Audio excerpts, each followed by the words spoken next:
Friends, ನಮ್ಮ R C B ಪಾಲಿಗೆ super Sunday ಅಂತ ಹೇಳ್ಬೇಕಾಗತ್ತೆ. ಯಾಕಂತಂದರೆ ಈ ದಿನ ಸಿ ಎಸ್ ಕೆ ವಿರುದ್ಧ ಕಂಟಿನ್ಯೂಯಸ್ 4 ಐ ಪಿ ಎಲ್ ಪಂದ್ಯಗಳನ್ನು ಗೆದ್ದಿರೋ ಒಂದು ಸಂತಸ. ಇನ್ನೊಂದು ವಿಚಾರ ಅಂದರೆ ನಮ್ಮ R C B 7 I P L ಪಂದ್ಯದಲ್ಲಿ 6 ವೀಕೆಂಡು ಸ್ಯಾಟರ್ಡೆ ಅಥವಾ ಸಂಡೇ ಇರುತ್ತೆ. ಅಂಥದ್ರಲ್ಲಿ ಈ ದಿನ ಸಿ ಎಸ್ ಕೆ ವಿರುದ್ಧ 43 ರನ್ಗಳ ವಿಜಯವನ್ನು ಸಾಧಿಸಿರುತ್ತೆ. ಎರಡನೇ ಐ ಪಿ ಎಲ್ ಪಂದ್ಯದಲ್ಲಿ ಕಂಟಿನ್ಯೂಯಸ್ ಆಗಿ ಗೆದ್ದು ಟೈಮ್ ಟೇಬಲಲ್ಲಿ ಪಾಯಿಂಟ್ಸಲ್ಲಿ ಮೇಲಕ್ಕೆ ಬಂದಿರುತ್ತದೆ. ಆಡಿದಂಥ 2 ಪಂದ್ಯದಲ್ಲಿ 200+ ರನ್ನು, 250 ಇವತ್ತು. ಮೊದಲೇದು chasing 200+.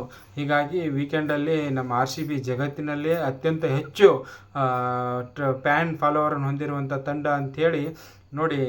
B C C I ನಮ್ಮ ಐ ಪಿ ಎಲ್ ಪಂದ್ಯವನ್ನು ದಿನಾಂಕವನ್ನು ಪ್ರಕಟಣೆ ಮಾಡಬೇಕಾದ್ರೆ ಆರ್ ಸಿ ಬಿಗೆ 6 ಪಂದ್ಯ ವೀಕೆಂಡ್ ಕೊಟ್ಟಿದ್ದಾರೆ. ಅಂದರೆ ಇದರ ಕ್ರೇಜ್ ಎಷ್ಟಾಗುತ್ತೆ ಅನ್ನೋದು ಗೊತ್ತಾಗುತ್ತೆ. ಈ ಸಂದರ್ಭದಲ್ಲಿ ನಾವು 11 ಜೀವಗಳು ಬಲಿದಾನ ಆಗಿದ್ದನ್ನು ಸ್ಮರಿಸಲೇಬೇಕು. ಪ್ರತಿ ಗೆಲುವು ಸೋಲಿನಲ್ಲಿ ಚಿನ್ನಸ್ವಾಮಿ ಕ್ರೀಡಾಂಗಣದಲ್ಲಿ ನಡೆಯುವಂಥ ಪಂದ್ಯದಲ್ಲಿ ಅವರನ್ನು ನೆನೆಸದೆ ನಾವು ಮುಂದೆ ಹೋಗೋಕ್ಕಾಗಲ್ಲ ಅನ್ನೋ ಒಂದು ಸಂಗತಿಯನ್ನು ಹೇಳ್ತಾ, ನಾಳಿನ ಪಂದ್ಯದ ಪ್ರಿಡಿಕ್ಷನ್ ಹೇಳಬೇಕಂದ್ರೆ ಪಂಜಾಬ್ ಗೆಲ್ಲುತ್ತಂತ ಹೇಳ್ತಾ, ಇವತ್ತಿನ ಪಂದ್ಯದಲ್ಲಿ ಬಾಲಿಂಗಲ್ಲಿ 3 ವಿಕೆಟ್ ಇವರು ಹೋಗಿದ್ದಾರೆ, ಕುಮಾರ್, ಮತ್ತು 2 ವಿಕೆಟು ಡೆಪಿ ಅವರು 2 ವಿಕೆಟ್ ಹೋಗಿದ್ದಾರೆ. ಇನ್ನು 2 ವಿಕೆಟ್ ಕೃಣಾಲ್ ಪಾಂಡ್ಯ ಅವರು ಹೋಗಿದ್ದಾರೆ. 25 ಬಾಲಲ್ಲಿ 50 ಹೊಡಿತಾರೆ.